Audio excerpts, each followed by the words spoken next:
Assalamualaikum warahmatullahi wabarakatuh. Perkenalkan, nama saya Ibnu Firmansyah dengan NIM A50125301194. Saya di sini akan menjelaskan teori humanistik dan konstruktivistik.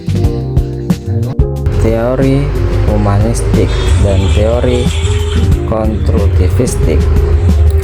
Teori humanistik adalah teori belajar yang menekankan pada perkembangan manusia secara utuh, baik dari segi intelektual, emosional, maupun sosial. Teori ini memandang bahwa setiap manusia memiliki potensi untuk berkembang, belajar, dan mencapai aktualisasi diri. Oleh karena itu, proses pendidikan tidak hanya bertujuan untuk menambah pengetahuan, tetapi juga untuk membantu siswa memahami dirinya, mengembangkan kemampuan, dan membangun kepercayaan diri.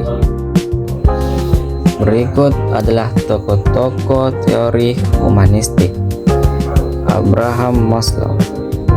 Maslow dikenal dengan teori hierarki kebutuhan manusia yang menjelaskan bahwa manusia memiliki beberapa tingkat kebutuhan yang harus dipenuhi, mulai dari kebutuhan dasar hingga kebutuhan aktualisasi diri.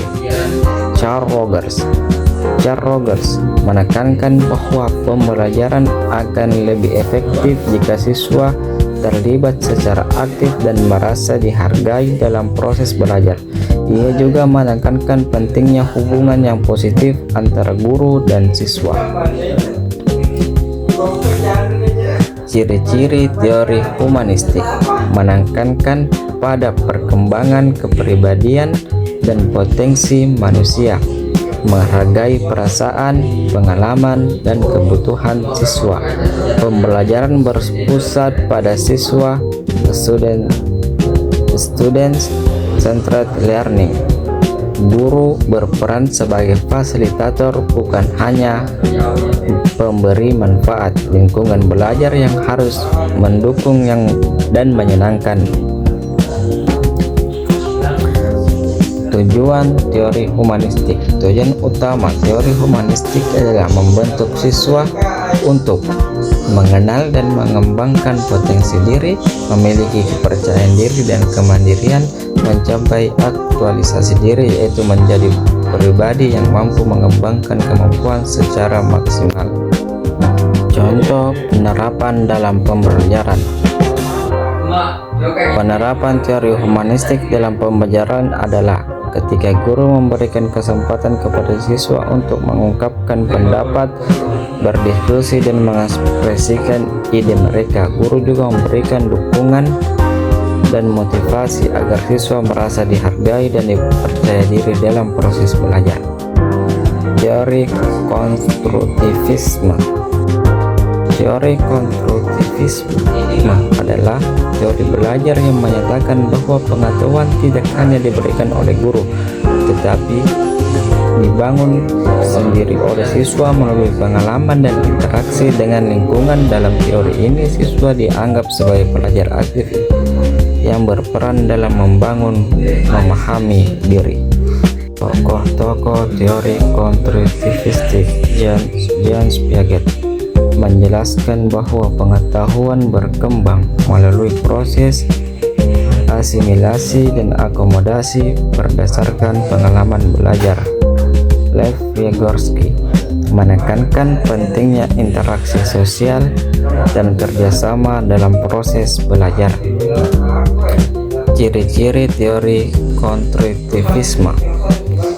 1. Siswa berperan aktif dalam proses belajar. 2. Pengetahuan dibangun dari pengalaman dan interaksi. 3. Pembelajaran sering dilakukan melalui diskusi, eksperimen, dan pemecahan masalah. 4. Guru berperan sebagai pembimbing atau fasilitator. Tujuan teori konstruktivisme.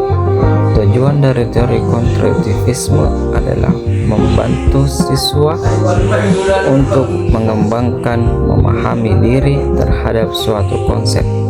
2. Melatih berpikir kritis dan kreatif. 3.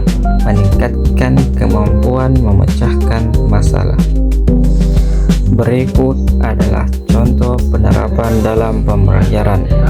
Guru memberikan sebuah masalah atau proyek, kemudian siswa diminta mencari solusi melalui diskusi kelompok, pengamatan, atau percobaan. Dengan cara ini, siswa dapat membangun pengetahuan mereka sendiri dari pengalaman belajar. Mungkin cukup sekian penjelasan materi dari saya. Lebih dan kurangnya mohon dimaafkan. Akhirul kalam, wabillahi taufiq wa hidayah wal irsyad. Assalamualaikum warahmatullahi wabarakatuh.